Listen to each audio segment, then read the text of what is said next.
Bom, para começar, a história é minha matéria preferida, e eu acho assim que se não fosse a história, a gente não saberia sobre os anos passados, os séculos passados e os nossos ancestrais.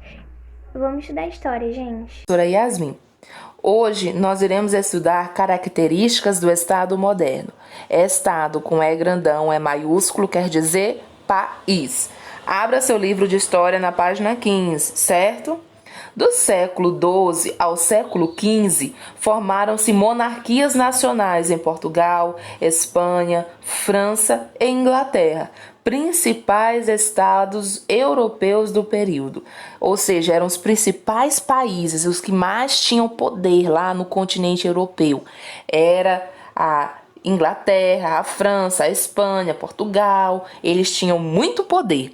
E nessa época, o que é que aconteceu? Reis e rainhas começaram a ter mais poder, porque antes tinha a Igreja Católica, que tinha muita força e mandava também, tinha os senhores feudais, os nobres, os burgueses, tinha muitas classes dominantes, poderosas.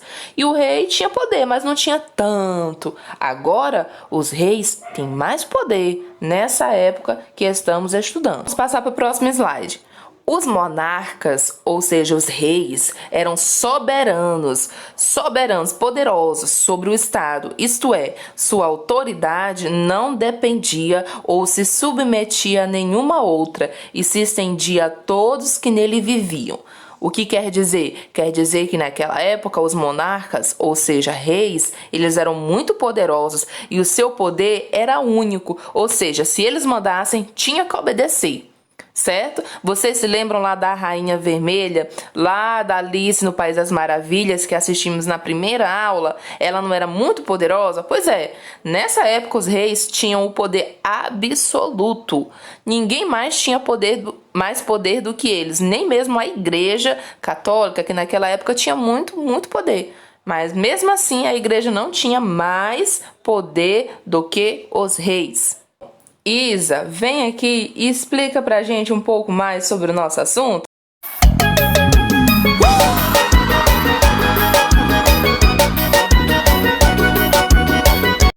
Hoje eu decidi tocar. Bom, mas referente à nossa aula de hoje, já curtiu o vídeo da professora?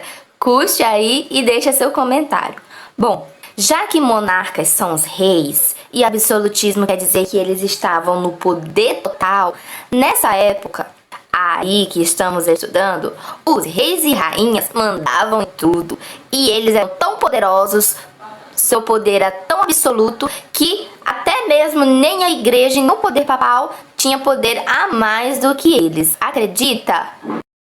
Uma das características muito importantes dessa época, onde reis e rainhas tinham muito poder no estado, ou seja, no país, é que eles criaram exércitos. Veja aí os cavaleiros nos seus cavalos, certo? Para guerrear pelos reis e rainhas, pelo país, certo? Também teve arrecadação de mais impostos, além de um único sistema monetário de moeda, entendeu?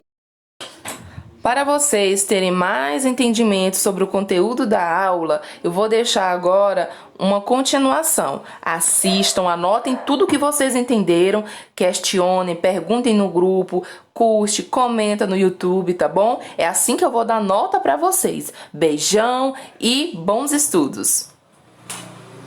Durante a Idade Média, o poder estava bastante descentralizado na Europa, ou seja, havia reis, senhores feudais, membros do alto clero, administradores das cidades autônomas, enfim, várias autoridades espalhadas pela Europa. Na modernidade, porém, essa situação vai mudar. O poder ele vai se centralizar na figura dos reis. Nessas monarquias, os reis se tornaram soberanos, ou seja, eles fazem valer as suas decisões dentro do seu território e os seus habitantes se tornaram súditos. A centralização do poder e a soberania dos reis deram origem aos estados nacionais, mas eles também tinham outras características. Tropas permanentes, um exército e uma marinha profissionais. Servidores do governo, funcionários públicos para ajudar na administração e diplomatas para representar o governo em estados estrangeiros. Leis e tributos, que deveriam ser aplicados no reino todo, apesar de não serem iguais para todos os súditos. Nobreza e igreja ainda tinham os privilégios que tinham durante a Idade Média. Fronteiras definidas, para delimitar até onde ia a soberania de um estado. Idioma oficial. Uma só língua vai ser adotada no reino para facilitar a comunicação e para dar a ideia de uma unidade. Unificação de pesos, medidas e moedas, para facilitar o comércio e também para a arrecadação de impostos. Todas essas características desses estados nacionais que começam a se formar na Idade Moderna se mantêm nos países hoje em dia, na política, na economia, na educação e até mesmo na cultura. Então é isso, pessoal. Se gostaram do vídeo,